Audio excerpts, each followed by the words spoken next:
Hello and welcome to your in-depth weekly horoscope for week commencing the 26th of December for the Sun or the Ascendant. I'm going to give you a broad overview that we can all relate to, but please stay with me. I will then dive deep into each of the 12 zodiac signs from Aries through to Pisces. So as we come into this week, one of the aspects that's not really been discussed very much is the fact that Saturn, the planet of structure, in one of its two home zones of Aquarius, is in a semi-sextile with Neptune in the sign of Pisces. So we've got two planets located in their home berths, so they're in dignity. This semi-sextile is interesting because we're seeing some major structural changes in the world, and this week of course is very much to do with Capricornian energy because we have the Sun, Mercury, Venus and Pluto all in that sign. We also have Venus and Mercury coming into a conjunction on the 29th, despite Mercury going into retrograde that day. And also on the first day of 2023, Venus and Pluto come into an exact conjunction. So why am I talking about Saturn and Neptune in Aquarius and Pisces? Because I feel it's the direction of travel that's starting to open up. Once Pluto moves into Aquarius on the 24th of March, okay, it's just a brief journey through to early June this coming year, but it will be back for the long term through to year 44 from the 21st of January 2024. And the Aquarian energy that we're being pulled towards is more about a higher consciousness about how each of our individual behaviours, because Aquarius is very much the sign of the individual, but also how that collectively works with one another. Whereas Capricornian energy is much more to do with the established, the more ordered way of doing things that has become more the precedence over time.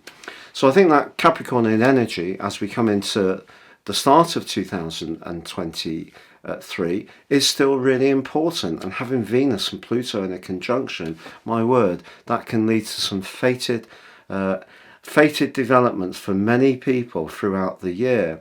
But with Mercury in a retrograde, that's given us a bit of a clue that we need to rethink how we handle resources, how we approach things to do with materialism, just what value do we put on those old-fashioned notions of status, big properties, big cars. All of those things are going to come under increasing stress through the energy that's going to develop with Pluto in Aquarius. And Saturn has given us a taste over the last few years. So the angle between Saturn and Neptune is asking us to blend our perceptions and our sensitivities with the more progressive side of our thinking and how that interacts with other people. Now, it is also true to say that even though Mercury goes into the retrograde, which it will emerge from on January the 18th, it will still be in its post-shadow retrograde through to the 7th of February. So the early parts of 2023 are not necessarily going to be a straightforward plan. So we can set those New Year's resolutions.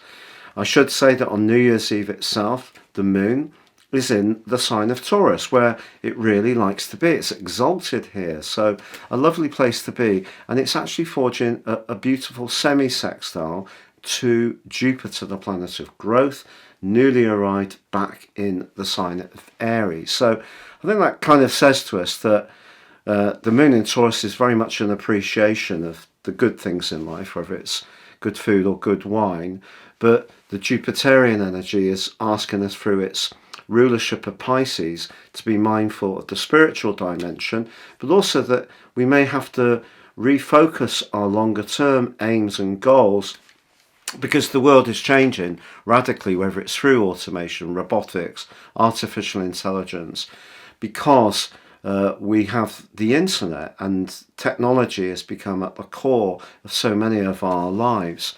But as we come into the new year, and I'd like to wish you a very happy new year, On Sunday, the first day of this new dawn, that combination between Venus and Pluto is something to be mindful of, particularly in terms of business situations, because someone very charming and very persuasive is a person many of us will encounter in the new year. But we need to make sure that we're watching out for what the true motivations are of them and perhaps of ourselves on that particular event.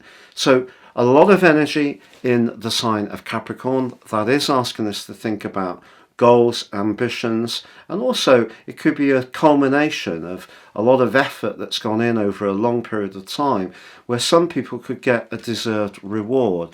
But I think for many of us, what's absolutely true about modern life is that staying exactly as we are just isn't really an option, because the environment around us, quite literally, but also the interhumanal environment, is quite literally changing by the second. So sticking with those old objectives and those old ways of measuring what's important in life, such as the size of the property we live in, are going to make way much more for how we connect to other people and how we can find kinship, but also how we can find our individuality beyond the realm of purely making money. And I must stress, there's absolutely nothing wrong with making money whatsoever. So please stay with me for your in-depth zodiac forecast. But if you've yet to get your year 2023 12-month personal forecast, if you order it now, you can get your life roadmap as well, 2 charts, and 30% off. But I will also give you your general 12-month forecast, your Chinese forecast for the year, and your Indian forecast. They're all 3 within the package. Please see the link below.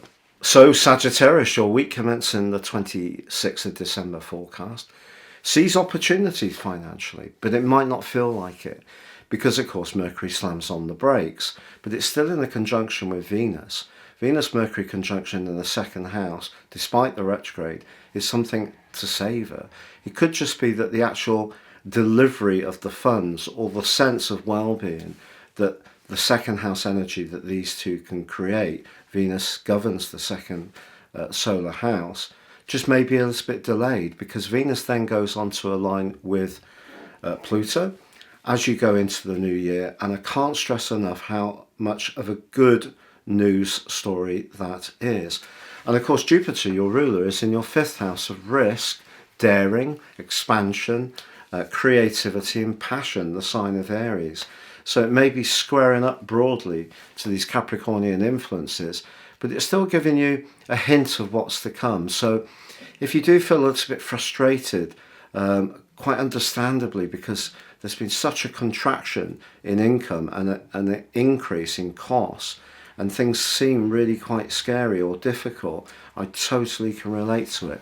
But I think generally what these planetary influences are saying to you is that things are shaping up very much to your benefit. You may not just see quite the culmination of the upside exactly in this week. It's almost like you're setting the ground, laying the ground, setting the conditions, and it's going to be a lot to do with your passion and where you're most invested, what gives you a greater sense of enjoyment, where you can then invest your creativity and your time, and that is going to bring rewards for you in the coming year.